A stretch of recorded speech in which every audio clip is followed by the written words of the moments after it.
Estamos de volta aqui, Estúdio Connect Cop, no 14º Concred, modelo híbrido, realizado presencialmente aqui em Olinda, na região metropolitana do Recife, em Pernambuco, e também virtualmente.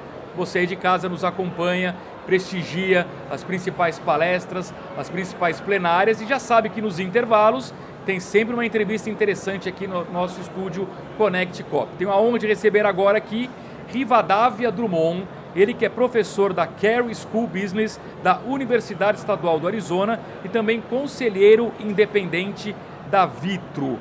Rivadavia, seja bem-vindo, tudo bem? Obrigado, prazer estar aqui com vocês. Você veio para fazer uma palestra sobre inovação e governança corporativa. É isso. Se ele pudesse resumir, em poucas palavras, em poucos minutos, qual é a sua mensagem central para o público do Concred?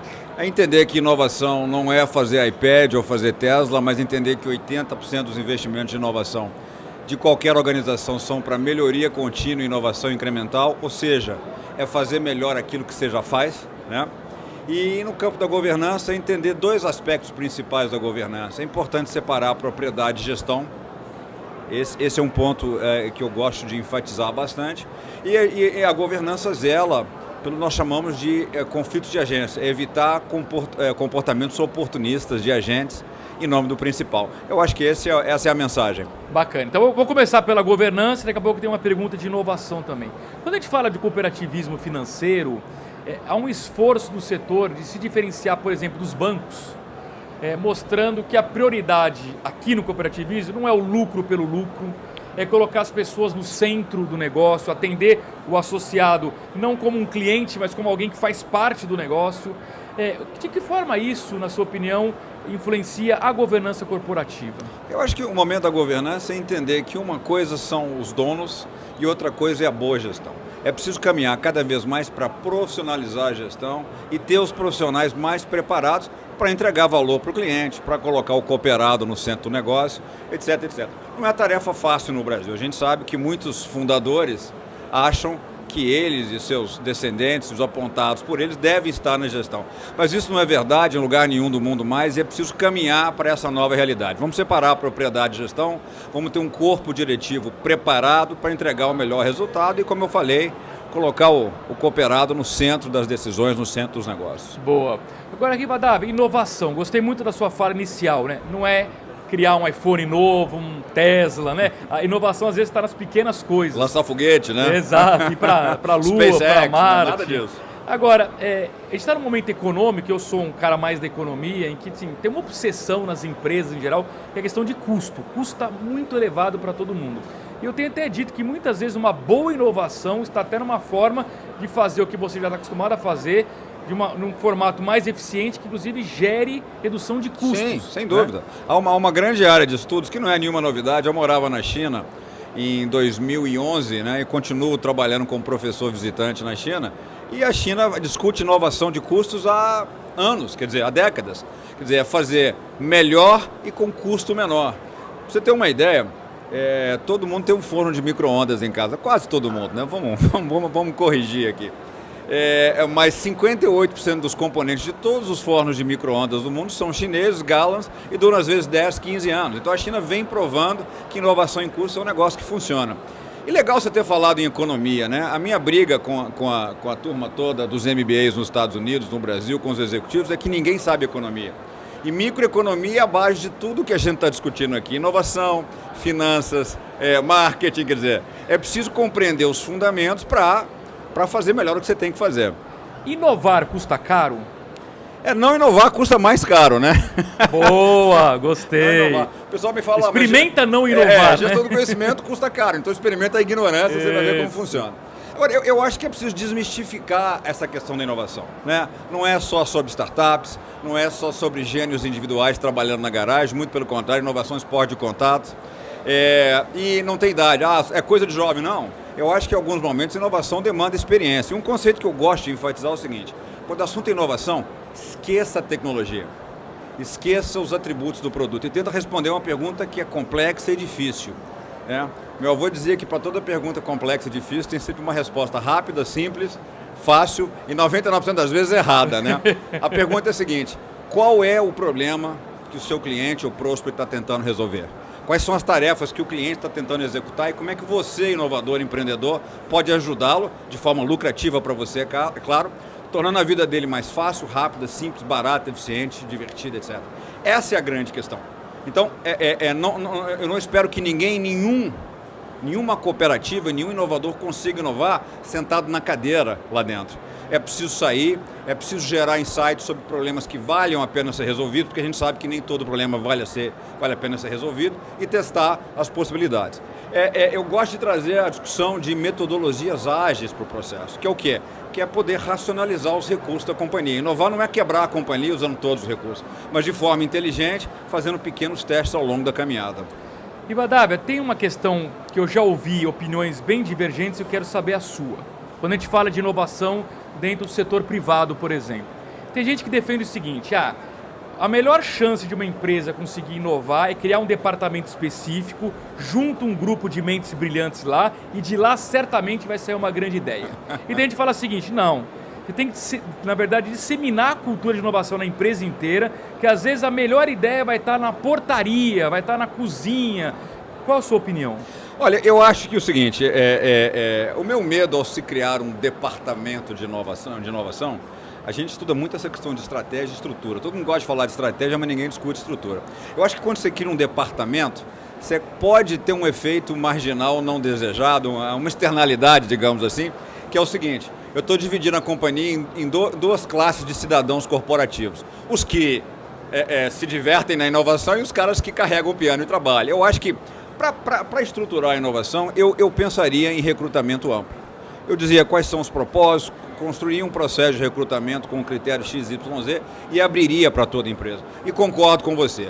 A gente falando às vezes de que 80% da inovação é melhoria contínua, inovação incremental, as ideias podem estar em todos os lugares. Eu, por exemplo, fui reitor de uma instituição e tinha um problema de admissão na biometria com as catracas. E foi quando fomos ouvir o porteiro que nos disse o seguinte, olha, esse negócio não vai funcionar. E ele explicou por que não funcionaria, e eu fiquei estupefato em ver que quem mais entendia do problema e quem vivia o problema era ele. Então a gente abriu o processo, foi bastante interessante. Agora, não é um processo de curto prazo, né? É preciso desenvolver uma cultura de inovação na organização. Isso não é tarefa trivial, não é tarefa fácil, porque eu costumo brincar que todos nós, gestores e executivos de empresas brasileiras, todos nascemos numa cidade chamada Fodópolis. Você conhece? Não, somos cidadãos fodopolitanos. Sabemos de tudo, temos as respostas para tudo. Ele não funciona assim. Então é preciso exercitar e desenvolver uma cultura que saiba errar, que saiba tolerar erros honestos, que tenha a humildade de aprender e perguntar. Quando eu não sei alguma coisa, eu vou perguntar, mas o que é isso, né? Como é que funciona o cooperativismo assim, assado? É assim que a gente aprende, né? Tentativa e erro. É assumir que nós, vou parafrasear aqui um filósofo brasileiro contemporâneo, Seixas, né, Raul, que dizer que nós somos humanos ridículos limitados. Então vamos lidar com esse processo. Então a questão de cultura não é um negócio trivial, precisa começar e a organização precisa criar os incentivos para que isso aconteça. Você citou economia, né? Nós todos sabemos que a economia funciona à base de incentivos. Qual o incentivo para compartilhar?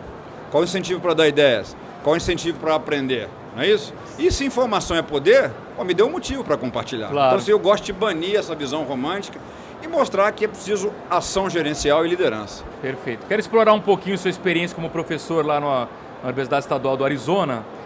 Você fala em humildade para aprender. Então a pergunta é, o que os Estados Unidos têm a nos ensinar e o que nós brasileiros temos a ensinar para os americanos? Nesse contexto que estamos conversando aqui, né? Olha, eu acho que, viajando pelo Brasil inteiro, me impressiona a qualidade, a inteligência das pessoas, a capacidade de improvisação, a criatividade. Muitas vezes o cara usa ali uma solução para burlar um negócio difícil. A gente chama lá de duct tape, né? Que é fita crepe, né? Então, quer dizer, nós não aproveitamos todo esse manancial, todas essas possibilidades, porque eu vou voltar então numa questão importante para o Brasil. Nós precisamos construir, edificar instituições sólidas, políticas e econômicas. Se nós não formos pensar, aí voltando também para a economia, me permita aqui citar o Dario Acemoglu em Por que as Nações Fracassam, eu acho que a diferença está na qualidade das instituições. Então é inadmissível, né, que a gente pense que um aluno brasileiro pobre ou de classe média baixa, que ele chegue à universidade com 12 péssimos anos de educação pública. É inaceitável chegar um sujeito com 12 anos não saber matemática, não saber ciências, né? Mal sabe ler um texto corretamente. E pensar que a pandemia piorou isso. Piorou muito isso. Então, ou seja, se nós, cidadãos, não nos mobilizarmos para resgatarmos essa questão das instituições, a coisa não funciona. Ainda nos Estados Unidos, eu acho que as instituições funcionam e a educação é levado muito a sério, né? Agora, eu acho que não adianta a gente também querer copiar um modelo de alguém. Nós vamos criar um modelo de inovação que pertence a gente, a nossa cultura, a nossa forma de fazer as coisas. Por exemplo, a nossa cultura é mais coletivista, né? Para a gente a opinião do grupo importa. Isso pode ser bem aproveitado ou mal aproveitado. No Brasil a distância de poder é muito grande, né? Eu costumo dizer que poucas pessoas discutem comigo numa sala de aula. Agora, isso é comum nos Estados Unidos, o aluno te desafiar. Então, assim, nós temos que entender as questões, os elementos culturais da cultura brasileira para criarmos um modelo de inovação e de crescimento para o país que funcione. Eu acho que a minha frustração é termos um país que é a 7ª, 8ª maior economia do mundo e que tinha que ser uma das maiores potências do mundo. E a questão é, por que nós não fizemos isso ainda? Porque a gente tem tudo para fazer. Pois é, os americanos têm uma cultura de empreendedorismo, num ambiente de juros baixos, né? E aqui a gente está num congresso de cooperativismo, que na minha avaliação é um setor que tem como diferencial conseguir, dentro dos limites brasileiros, oferecer uma oferta de juros com juros menores do que os grandes bancos, por exemplo. Mas a gente tem um caminho muito longo ainda. Mas é exatamente o que eu acabei de falar. Quando eu penso em instituições econômicas e políticas inclusivas, eu estou falando de acesso a crédito. Quer dizer, como é que o sujeito vai empreender se ele não tem acesso ao crédito? E outra coisa, também uma cultura de se tomar risco. O americano toma risco, né? Eu estou vendo agora nos Estados Unidos a grande renúncia, né? O pessoal deixou de trabalhar formalmente o emprego e foi para a atividade empreendedora. É claro, né? Os juros não estão tão mais baixos nesse momento, mas há capital para quem quer empreender e há toda uma infraestrutura, todo um ecossistema montado para isso. Perfeito. E Vadávia, a gente tem todo mundo que vem aqui no estúdio Connect Cop nos ajuda numa nuvem de palavras, completando a seguinte frase: cooperativismo financeiro aí 3 palavras que definam, na sua visão, o que é cooperativismo financeiro e por quê. Eu acho que primeiro é governança. A primeira questão para mim é governança, a segunda questão para mim é inovação e a terceira questão para mim é olhar para o social.